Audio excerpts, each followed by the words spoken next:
चलिए हमारा थ्योरम है next, Lagrangian theorem, one of the important theorem exam के पॉइंट ऑफ व्यू से भी। स्टेटमेंट देखिए, let G be a finite group then the order of any subgroup divide the order of G. That is कि अगर H नाम का आपका कोई सब ग्रुप है तो उसकी ऑर्डर आपकी जी की ऑर्डर को डिवाइड करेगी। यही चीज़ अगर आप किसी और तरीक़े से बोलना चाहो तो क्या है उसका तरीक़ा, द ऑर्डर ऑफ ईच सब group of a finite group is a divisor of order of group. मतलब क्या हुआ कि अगर आपका ग्रुप जो मेन ग्रुप है वो फाइनाइट है यानी जिसके अंदर नंबर्स ऑफ एलिमेंट्स आप गिन सकते हो, ठीक है। ऐसा कोई आपके पास एक जी नाम का ग्रुप है और इसके पास अब जितने भी सब ग्रुप आएंगे, एक दो, हमको नहीं पता कितने आएंगे, जितने भी आएंगे, एक बात तय है कि उनकी जो ऑर्डर रहेगी, किसकी, सब ग्रुप की ऑर्डर आपकी ग्रुप की ऑर्डर को डिवाइड करेगी। और ये 100% होने वाला है। अगर ऐसा होता है तो इस थ्योरम का नाम है लैग्रांजियन थ्योरम। लैग्रांजियन ने इसको डिराइव किया था। तो फिर देखते हैं प्रूफ क्या है, किस तरह है। देखिए स्टार्ट करते हैं हमारा proof. Let H be a subgroup of a finite group G. हम क्या ले रहे, एक जी नाम का ग्रुप है जिसकी ऑर्डर फाइनाइट है। हम एच नाम का सब ग्रुप ले रहे जो कि फाइनाइट है, ये भी हमको मालूम है, ठीक है। सपोज क्या कर रहे, जी की ऑर्डर एन है और एच की ऑर्डर एम है, ठीक है। हमारा प्रूफ क्या बोल रहा कि हमको बताना है एन डिवाइडेड बाय एम। कुछ तो भी सल्यूशन देता, कुछ तो भी आंसर आता, या फिर in terms of number theory आपको बताना है कि एम मस्ट डिवाइड एन, ऐसा, ठीक है। ऐसा करना है, मतलब आपको क्या दिखाना है कि एन बाय एम आप जब लोगे तो ये इन्फिनाइट आंसर नहीं देगा। इन्फिनाइट नहीं देगा तो मतलब क्या देने वाला है, कुछ तो भी नंबर देने वाला है। कुछ तो भी नंबर को हम ले रहे हैं यहाँ पर पी। तो देखिए सोल्यूशन क्या है कि ऑर्डर ऑफ जी आपने ले लिया एन, ऑर्डर ऑफ एच ले लिया आपने एम। आपने लिखा कि आपको प्रूफ करना है कि ऑर्डर ऑफ एच डिवाइड करता ऑर्डर ऑफ जी को, that is M divides N and that is N equal to M P Q. आपको क्या बताना था कि एम डिवाइड्स एन है, यानी एन बाय एम कुछ तो रिजल्ट देता जो कि हम सपोज कर रहे हैं पी। तो आपको क्या बताना है, this N equal to M P. ये आपको करना है प्रूफ, ठीक है। उसके वास्ते आपने आपके गिवन डेटा को थोड़ा सा अरेंज किया। आ जाइए नेक्स्ट पेज पे। अब हमने जैसा कल देखा था कि अगर हमारे जी के एलिमेंट को हमारे सब ग्रुप से मल्टीप्लाई किया, लेफ्ट से किया राइट से किया, तो हमको कोसेट मिलते। तो अब यहाँ पर एच ए एक राइट कोसेट है, क्यों, एच एक सब ग्रुप है, ए एक जी का एलिमेंट है। हमने क्या किया, एच के हर एक एलिमेंट को ए से मल्टीप्लाई किया, एक नया सेट हासिल हुआ जिसको नाम दिया हमने right coset of H in जी, ठीक है। उसके बाद आपको पता है कि एच के कितने एलिमेंट है, एम है, ये आपका कंसिडरेशन है। अगर एच के एम एलिमेंट है तो there exist distinct element of H1A, H2A, H3A, HMA will belongs to HA। क्यों, क्योंकि हमने जो कोसेट बनाया था किस तरह से बनाया था, हमने एच लिया था, एच के हर एक एलिमेंट को ए क्या किया, राइट से मल्टीप्लाई किया। तो ऐसे कितने एलिमेंट्स बनने वाले, जितने एच के उतने ही एच ए के भी बनने वाले हैं। चूँकि एच में एम थे तो फिर एच ए में भी कितने एलिमेंट होने वाले हैं, एम। ये बात भी क्लियर हो गई। For any mapping H into H A is 1 1। क्यों, क्योंकि नंबर्स ऑफ एलिमेंट एच के तो कांस्टेंट है, भले से हम ए मल्टीप्लाई कर रहे हैं, एच के कांस्टेंट है, यानी दोनों की order, order of HA must equal to order of H, that is equal to M होगा ये। क्यों, क्योंकि हमारे पास नंबर्स ऑफ एलिमेंट फिक्स है दोनों में। Which shows that HA has M distinct element, है ना। HA के पास भी जितने भी एलिमेंट है अलग अलग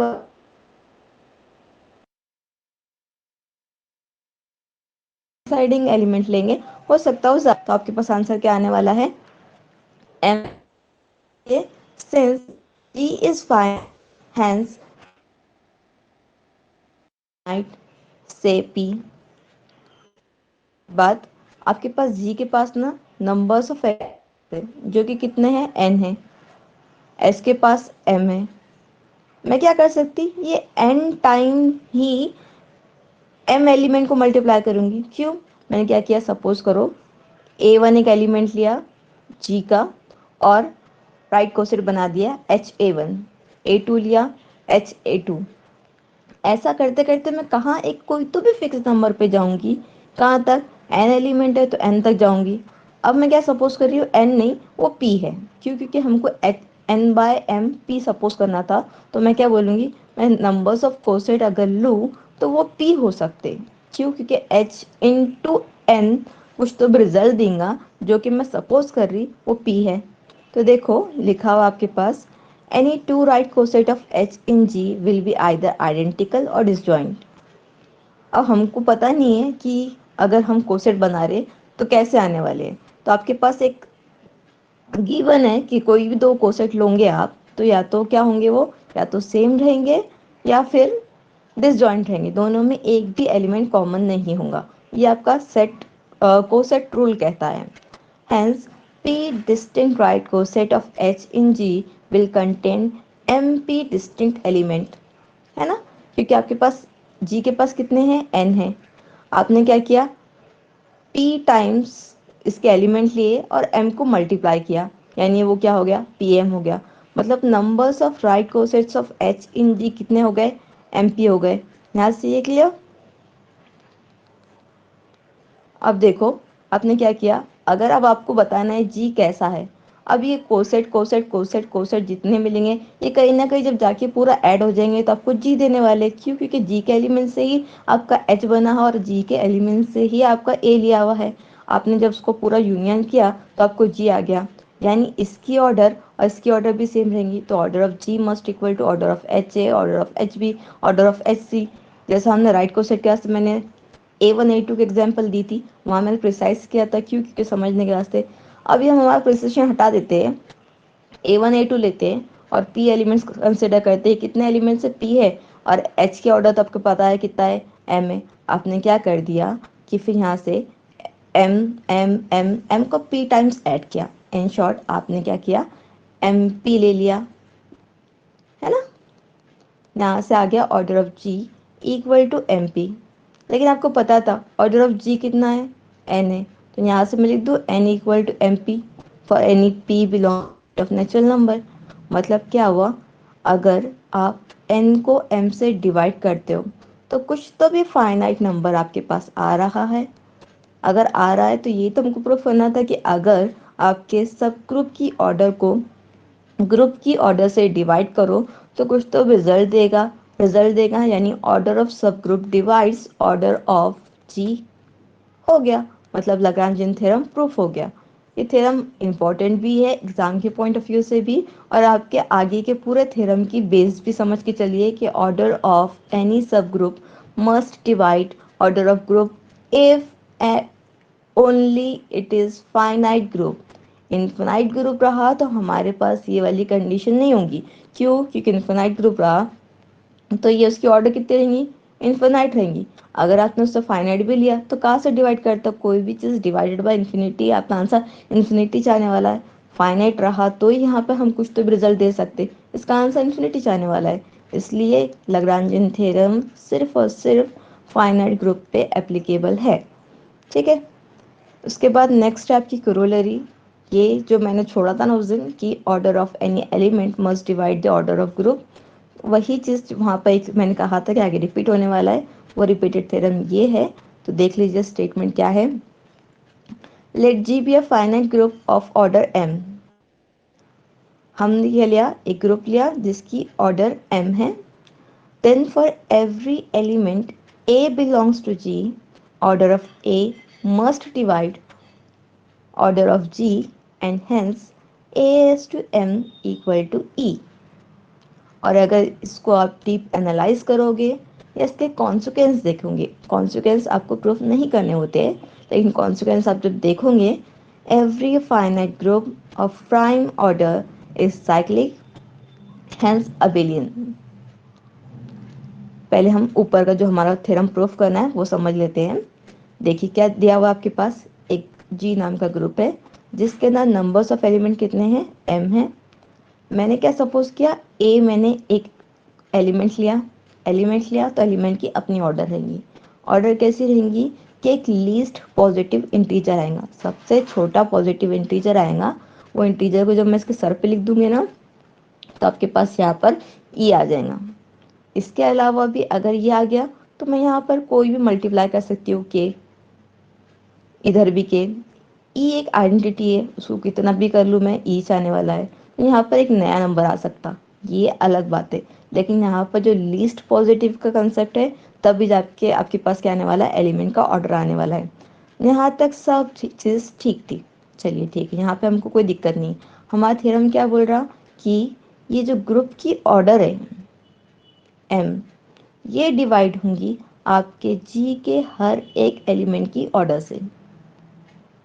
अगर ऐसा होता है तो देखो क्या आया आपके पास, ए रेस टू एन, आपके पास ई आया अगर आपके ए की ऑर्डर एन रही तो। अब आपने क्या देखा, ये कुछ तो भी ऐसा मल्टीप्लिकेशन में रहेगा, कुछ तो भी। मैं सपोज कर रही यहाँ पर पी, कि ये एन पी का मल्टीप्लिकेशन आपको एम देगा, और ये वाला ही साइड अगेन ई रहेगा। ये है आपका थ्योरम। मतलब आपके जो एलिमेंट की ऑर्डर है वो आपके ग्रुप की ऑर्डर की मल्टीपल है। समझ रहा स्टेटमेंट, आपके ग्रुप के ऑर्डर की मल्टीपल रहेगी, कि आप जो आपकी एलिमेंट की ऑर्डर है ना, उसके साथ कुछ तो भी मल्टीप्लाई करोगे कि आपको आपके ग्रुप की ऑर्डर मिलेंगी, और आपका ये जो एक्सप्रेशन है ये सेटिस्फाई होगा। अगर ऐसा होता है तो इसको जब आप और कॉन्सिक्वेंस में जाओगे, तो ऐसा फाइनाइट ग्रुप जिसकी ऑर्डर प्राइम है, प्राइम किसको बोलते हैं, ऐसे नंबर जो या तो खुद से डिवाइड होते हैं या फिर सिर्फ वन से होते हैं, उसको आप क्या बोलते हैं, प्राइम। प्राइम के एग्जांपल, आपका लिस्ट प्राइम क्या है, टू। टू खुद से डिवाइड होता, वन से होता। थ्री खुद से होता, वन से होता। फोर प्राइम है, नहीं, फोर टू से भी होता, वन से भी होता, तो वो प्राइम नहीं है। ऐसा प्राइम नंबर किसको बोलते हैं, जो खुद से डिवाइड होते या फिर वन से होते, या फिर जिसका ग्रेटेस्ट कॉमन डिवाइजर वन आता, ये भी आपको पता है। तो ऐसा ग्रुप जिसकी ऑर्डर प्राइम है, यानी अगर सपोज करो आपके पास जी नाम का एक ग्रुप है जिसकी ऑर्डर फाइव है, फाइव प्राइम है। फाइव किसी से डिवाइड होता खुद के अलावा, नहीं, तो फाइव प्राइम में तो ठीक है। हमने सपोज किया जी एक ग्रुप है जिसकी ऑर्डर फाइव है। जैसे आपने ये देख लिया कि जी की ऑर्डर फाइव है, आपने सबसे पहले चीज़ क्या बोलना, अगर इसकी ऑर्डर प्राइम है तो ये ग्रुप है साइक्लिक। आंखा बंद करके बोल देना कि ये ग्रुप साइक्लिक है, और हर साइक्लिक ग्रुप अबेलियन होता है। ये है कंक्लूजन।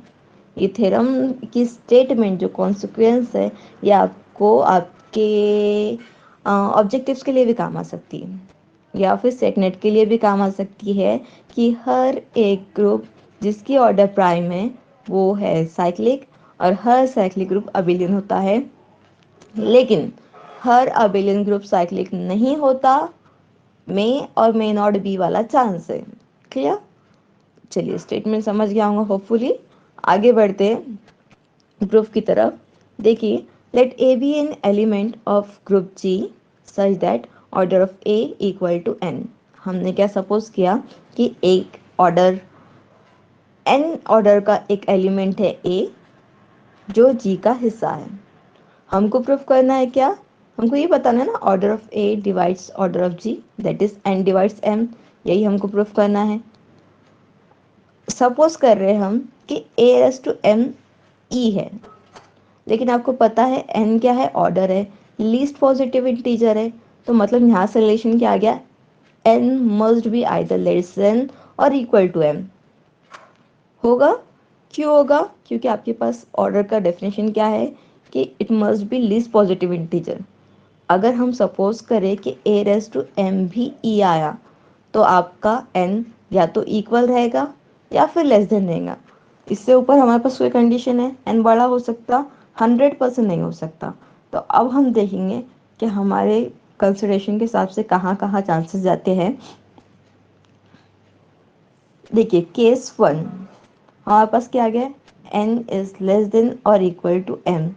ये हमने क्या किया, सपोज किया कि अगर a raise to m e आ रहा है तब।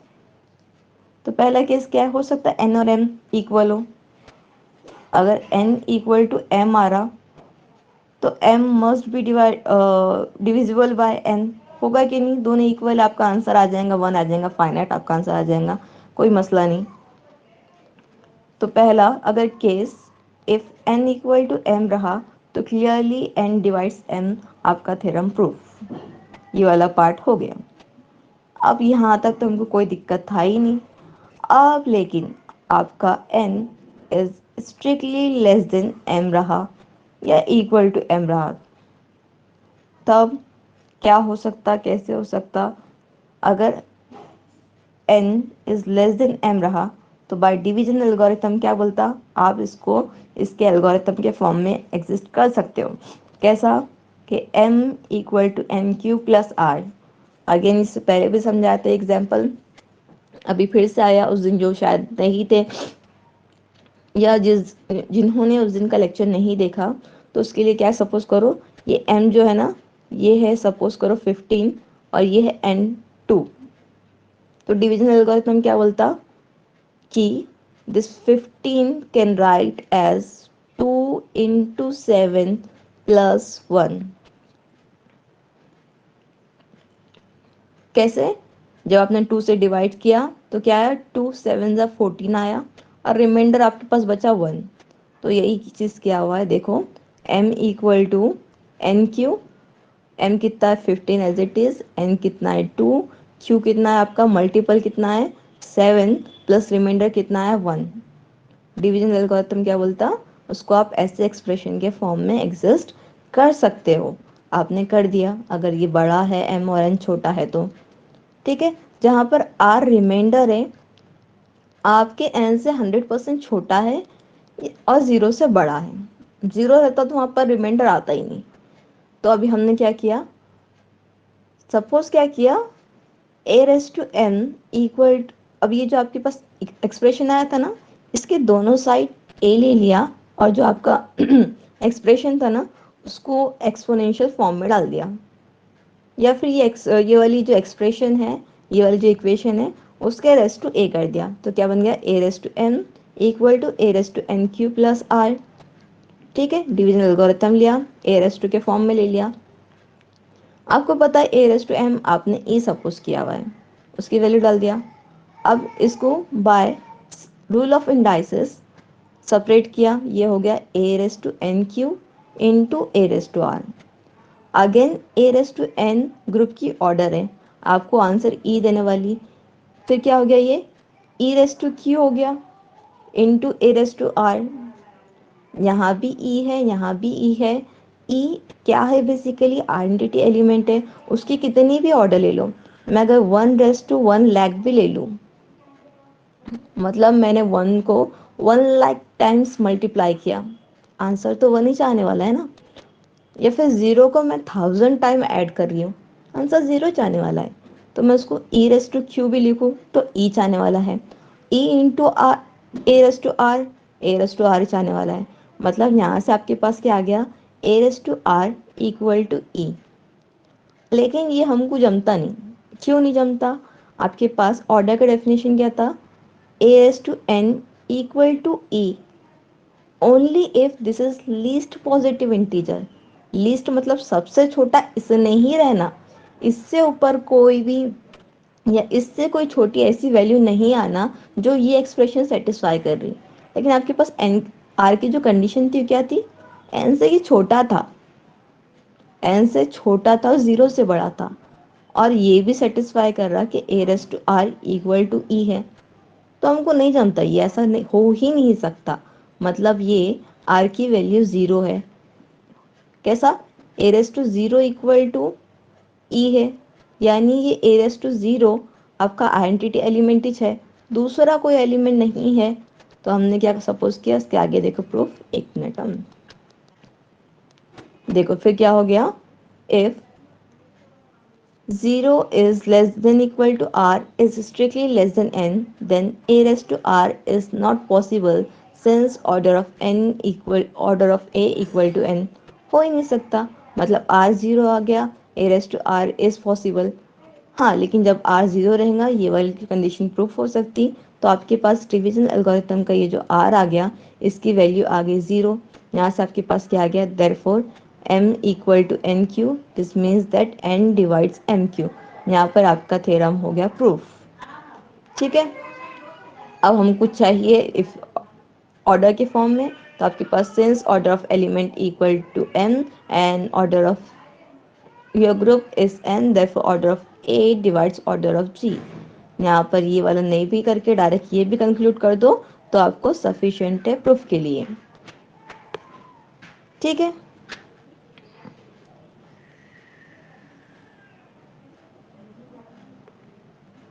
उसके बाद का थ्योरम इतना खास इम्पोर्टेंट नहीं है एग्जाम के पॉइंट ऑफ व्यू से, हम छोड़ते हैं। आ जाते हैं हमारे नेक्स्ट और इम्पोर्टेंट थ्योरम की तरफ, दैट इज फर्मैट थ्योरम। एक और चीज़ एग्जाम के पॉइंट ऑफ व्यू से कि ऐसे थ्योरम जिनकी नाम है, नाम है मतलब क्या, देखो ये एक है फर्मैट थ्योरम। पिछला जो थ्योरम किया हमने करोलरी से पहले क्या था, लैग्रांजियन थ्योरम। ऐसे थ्योरम जिनकी नाम स्पेसिफिक दी हुई है उनके स्टेटमेंट आपको लर्न करने हैं। कैसे पूछे जाते हैं एग्जाम में, स्टेट एंड प्रूफ के फॉर्म में पूछे जाते हैं।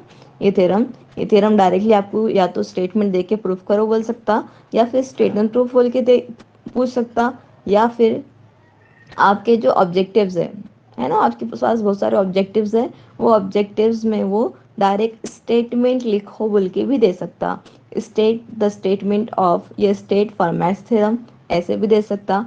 Write down the statement of format theorem, write down the statement of Lagrangian theorem, state and prove the theorem ऐसे भी आता है। तो जो थ्योरम की स्टेटमेंट या जिनके नाम दिए हुए हैं उनके आपको नाम भी याद करने हैं। चलिए स्टार्ट करते हैं हमारा फॉर्मेट थ्योरम क्या कहता है। ये भी नंबर थ्योरी का थ्योरम है जो कि अब हम ग्रुप में प्रूफ करने वाले हैं। फॉर्मेट थ्योरम, यूलर्स थ्योरम और यूलरियन फंक्शन, ये सारे जो आपके नंबर थ्योरी की चीज़ें हैं ये हमारे अलजेब्रा में भी वर्क करते हैं, इसलिए हम इसको करने वाले हैं प्रूफ। देखिए फॉर्मेट थ्योरम की statement, if a is an integer and p is prime, then you can write as a raised to p is congruent to a modulo p। ये है आपका, आपने देखा हुआ है कि अगर एक नंबर है p प्राइम है तो आप a raised to p को कॉन्ग्रुएंस रिलेशन में लिख सकते हो a मॉड्यूलो p। ये आपका नंबर थ्योरी का स्टेटमेंट है। एक मिनट मैं कर फॉर्मेट थ्योरम देख रहे थे हम। सो वी नो दैट हमको क्या करना है, आपके नंबर थ्योरी का प्रूफ आपको यहाँ पर ग्रुप में अप्लाई करके लिखना है। सबसे पहली चीज़ आपके पास दिया हुआ है कि जी एक फाइनाइट ग्रुप है। ठीक है, नेक्स्ट वन चीज़ है आपके पास जी फाइनाइट है, तो आपको पता है कि आपका कोई भी एलिमेंट ले लो जी से, उस एलिमेंट के ऊपर जब भी आप ग्रुप की ऑर्डर लिखोगे तो आपको ई देगा। क्यों? क्योंकि आपने पिछला भी देखा हुआ है कि आपका जो ग्रुप की ऑर्डर रहती वो आपके एलिमेंट के ऑर्डर के मल्टीपल के फॉर्म में चाहती। अगर आपके एलिमेंट के ऑर्डर एन है तो ये एन पी आर की ही एन देने वाला है, आपने देखा है पिछले प्रूफ्स में। तो आप यहाँ से क्या कंक्लूड कर सकते हो कि अगर एक एलिमेंट ए है जी का तो आप ए रेस टू ओ जी लिख कर ई लिख सकते हो। ये वाली चीज़ क्लियर आपके पास। नेक्स्ट है, इफ अगर आपका ए टर्म जीरो रहा तो आपका थ्योरम तो ऑब्वियसली प्रूफ हो ही गया। क्यों? क्योंकि zero is always congruent to any modulo P, है ना। जीरो रेस टू पी भी लिखो तो मतलब जीरो हमेशा जीरो के कॉन्ग्रुएंस में ही आता है, आपको थ्योरम प्रूफ करने की ज़रूरत ही नहीं है। लेकिन अगर आपके पास ए जीरो नहीं है तब एक अगेन आपके पास क्या है, प्रूफ की बात है, या फिर प्रूफ आपका बढ़ जाता है। तो देखिए अब आपके पास आपने क्या सपोज किया, ए जीरो नहीं है। Suppose G is a multiplication group of residual classes of modulo P।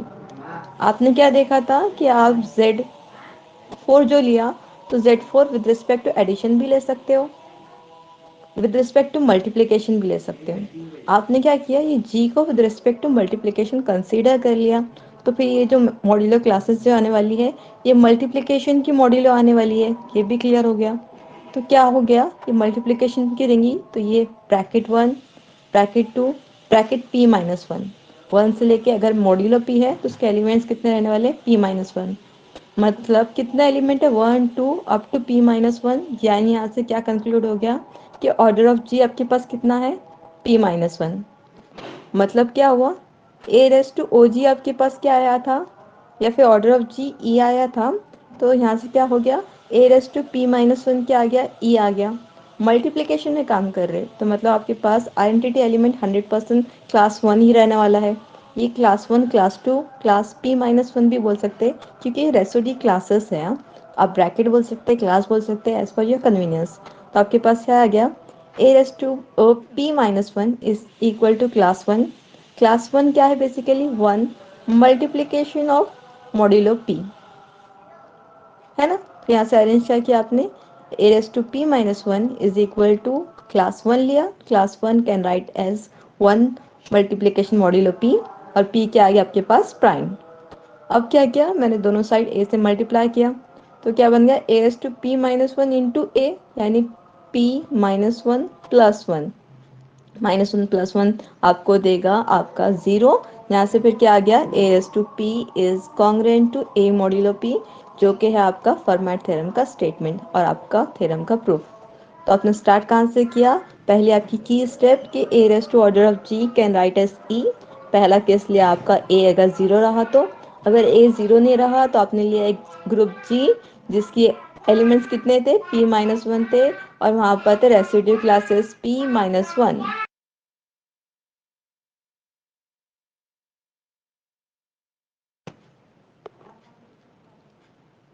चलिए नेक्स्ट देखते हैं, लास्ट थ्योरम हमारा यूलर्स थ्योरम क्या है, if a and m are integer relatively prime then you can write as a raised to 5m equal is congruent to 1 modulo m। पहली चीज है relatively prime. Relatively prime मतलब जिसका greatest common divisor 1 आएगा। आपने क्या कंसीडर किया कि आपका a और m रिलेटिवली प्राइम है, मतलब ऐसे कि ये दोनों के बीच में जब आप डिवाइजर्स लोगे तो इसका भी सबसे बड़ा डिवाइजर, या इनके बीच में कोई डिवाइजर कॉमन आएंगे ही नहीं सिवाय 1 के। और ऐसा मैक्सिमम केसेस में क्या होता है कि आपका कोई भी नंबर और एक प्राइम नंबर, जैसा कि अगर मैं 4 बोलूँ 4, और सपोज कीजिए आपके पास सेकंड है आपका 5, ये दोनों है एक दूसरे के रिलेटिवली प्राइम। क्यों, 4 के डिवाइजर क्या है 1 2 सेल्फ 4, ये डिवाइजर है। 5 का डिवाइजर क्या है 1 और 5, दोनों में से कौन सा कॉमन डिवाइजर है इनके पास 1, मतलब इसके अलावा कोई डिवाइजर आने वाला है, यानी सबसे बड़ा डिवाइजर और सबसे छोटा डिवाइजर दोनों भी इनका क्या आया 1 आया। तो ये 4 और 5 एक दूसरे के रिलेटिवली प्राइम है। तो यहाँ जो वर्ड यूज हुआ हुआ रिलेटिवली प्राइम, इसका मीनिंग तो समझ गया। अब देखो क्या है कि अगर a और m एक दूसरे के रिलेटिवली प्राइम रहे तो a raise to 5 of m is congruent to 1 modulo m, यानी क्लास m के साथ a raise to m congruent होगा।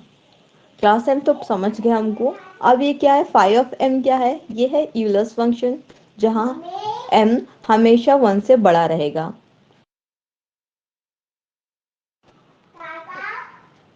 प्रूफ देखिए, to prove that the theorem we will use the following result. पहली चीज, if G is finite group, तो हमको पता है अगर जी फाइनाइट रहा तो order of G divides a raise to order of G e देगा। ये हमारा पिछले थ्योरम का अगेन प्रूफ। सेकेंड चीज हमारे पास रिजल्ट क्या है, the set G of prime residue classes modulo P is a group. आपको पता है क्या कि अगर आपके पास जी का ऑर्डर प्राइम रहा तो वो क्या करता, उसके रेसिड्यू के साथ ग्रुप बनाता। हमने जैसे हमने सेल्फ इससे पहले Z4 सॉल्व करके देखा कि ये ग्रुप की प्रॉपर्टी सेटिस्फाई करके ग्रुप बनाता। ठीक है, नेक्स्ट आपके पास दिया हुआ है the residue classes A is called prime residue classes if A is relatively prime to M। ये जो रिलेटिवली प्राइम है ना, उसको लिखने का तरीका है कि दोनों की ग्रेटेस्ट कॉमन डिवाइजर 1 है, तो आप क्या लिखते हैं उसको ब्रैकेट में bracket A with N in bracket and it is equal to 1, अगर ऐसा लिखा हुआ है या फिर लिखा हुआ है इट इज रिलेटिवली प्राइम, आपको समझना क्या है कि ये लोग का ग्रेटेस्ट कॉमन डिवाइजर 1 है, ये भी दिया हुआ है। अब आपने क्या सपोज किया कि आपके जी के पास से एक क्लास ए लिया जिसकी ऑर्डर 5m है, वहां पर हमने p लिया था, अभी हमने लिया 5m, तो क्या होगा a⁵m इक्वल टू 1। क्यों? आपके पास क्या है, आपके ग्रुप की ऑर्डर जब डालते ई आ जाता, ये मल्टीप्लिकेशन है तो ये क्लास 1 आएगा ए आपका एलिमेंट के साथ। 1 लिखा तो ये क्या होने वाला है 1 विद मॉड्यूलो पी, वहाँ पर पी आपकी ऑर्डर थी तो यहाँ पे क्या हो गया, ये क्लास 1 को लिखा आपने 1 मॉड्यूलो पी। यहाँ से आपका आ गया थ्योरम का प्रूफ। आपको सिंपली क्या करना है, आपके रिजल्ट्स को यूज़ करना है। ये वाला थ्योरम यूजुअली पूछता नहीं है, लेकिन हाँ इसके जो फंक्शंस है ये पूछता। फंक्शंस देख लीजिए, फंक्शन है क्या, ये डेफिनेशन क्या बोलती है, देखिए the Euler functions phi N represent the numbers of element in the set A N. Euler function phi N, Euler function क्या है, फाई है एन के साथ, नंबर्स ऑफ एलिमेंट के साथ, और ये सेट ए एन के अंदर मौजूद एलिमेंट बताता। तो कौन सा एलिमेंट या फिर ए एन सेट कैसा है, ए एन एक ऐसा सेट है जिसके पास एन नाम के एलिमेंट्स रहेंगे, जो कि कहाँ से आ रहे हैं, आपके सेट ऑफ नेचुरल नंबर से। ये एम एन से छोटे रहेंगे और 1 भी हो सकते, 1 के बड़े भी हो सकते, जो कि एन के साथ क्या है, रिलेटिवली प्राइम है। और समझने के लिए क्या है कि ये एक ऐसा सेट है जिसके अंदर m नंबर्स के एलिमेंट रहेंगे, जो हर n नंबर के साथ क्या करने वाले हैं, रिलेटिवली प्राइम करने वाले हैं। उसके बाद अगर आपको उसको सॉल्व करना है, मतलब मैं आपको बोलूँ सॉल्व करके दो, तो उसके पास कुछ 3 कंडीशंस है कि अगर फाई ऑफ पी दिया तो उसका रिजल्ट आता हमेशा p-1, जहाँ आपके पास p प्राइम है। Basically Euler function prime function या प्राइम नंबर के लिए ही वर्क करता है यूजुअली। अगर आपके पास डायरेक्टली एक एलिमेंट दिया हुआ है, उसके ऊपर आपको फाई ऑपरेट करना है, तो आपको क्या करना है, वो एलिमेंट में से एक माइनस कर देना है। क्लियर कट, यहाँ पे कोई दिक्कत नहीं। नेक्स्ट है आपके पास, अगर आपके पास 2 नंबर दिए हुए हैं जो कि एक दूसरे के रिलेटिवली प्राइम है, तो phi of m comma n is equals to phi of m into phi of n। ठीक है। अगर आपके पास कोई एक फंक्शन दिया हुआ है जो p रेस टू n के फॉर्म में, जहाँ p आपका क्या है, प्राइम है, तो इसको आप क्या लिखने वाले, p raise to n-1 into p-1। इसको समझने के लिए सॉल्व करके नीचे एग्जांपल्स दी हुई है कि यूलर फंक्शन कैसा है, और ये जो एग्जांपल्स है ना, ये आपके ऑब्जेक्टिव के लिहाज से इंपॉर्टेंट है। देखिए क्लियरली आपके पास फाई ऑफ 1 1 क्या है, फाई ऑफ 1 1 है, ये हमेशा का रिजल्ट है, ये भी एक रिजल्ट है, होल्ड होता है, इसके साथ कोई दिक्कत नहीं। फाई ऑफ 1 1 है। फाई ऑफ 2 मालूम करना है, 2 क्या है, प्राइम नंबर है, तो ये क्या आने वाला है 2 2-1, p-1 था ना, फाई ऑफ p-1 था, तो phi of 2 that is equal to 1। मतलब a2, ये a2, ये 2 यहाँ का 2 यहाँ पर लिखे हमने, a2 में कौन सा एलिमेंट आने वाला है 1, ये भी ठीक है। फाई ऑफ 1 1 होता, ये हमको गिवन है, और फाई ऑफ 2 आ गया प्राइम से, p-1 1। Phi of 3 3 again prime है, तो ये क्या होगा 3-1 2, तो यहाँ पे एलिमेंट क्या आने वाला है 1 और 2। कौन कौन से एलिमेंट आए, 1 और 2। अब देखो नेक्स्ट है आपका फाई ऑफ 4। 4 के वास्ते या तो हमको ये तीनों में से कोई एक फिगर के फॉर्म में होना, तो 4 प्राइम तो नहीं है। 4 को आप किसी एक ऐसे नंबर के साथ लिख सकते हैं जो प्राइम है, या फिर आप क्या कर सकते हो, 4 को प्राइम रेस्टू के फॉर्म में कर सकते हैं। तो आप देखो 4 को क्या कर सकते, 4 को 2 कर दूँ चलेगा, ये प्राइम 2 भी प्राइम है और ऊपर कोई भी नंबर आ तो कोई दिक्कत नहीं। तो ये क्या हुआ 2 इंटू 2-1, 2-1 1 हुआ, तो यहाँ पर आ गया 2। तो यहाँ पर ऐसे दो नंबर्स आएंगे जो रिलेटिवली प्राइम है 4 को, ये 1 और 3। क्लियर हुआ ये वाला कंसेप्ट, ये चीज़ें इंपॉर्टेंट है आपके ऑब्जेक्टिव्स के फॉर्म में या फिर सेट या नेट के हिसाब से भी। 5 5 अगेन प्राइम है, तो क्या हो गया 1 2 3 4। क्लियर। ऐसे करके आप आगे बहुत सारी एग्जाम्पल्स है जो कि सॉल्व की हुई है, वो देख लीजिए। जहाँ पर अगर आपको कोई दिक्कत आती है हम नेक्स्ट लेक्चर में देख लेंगे।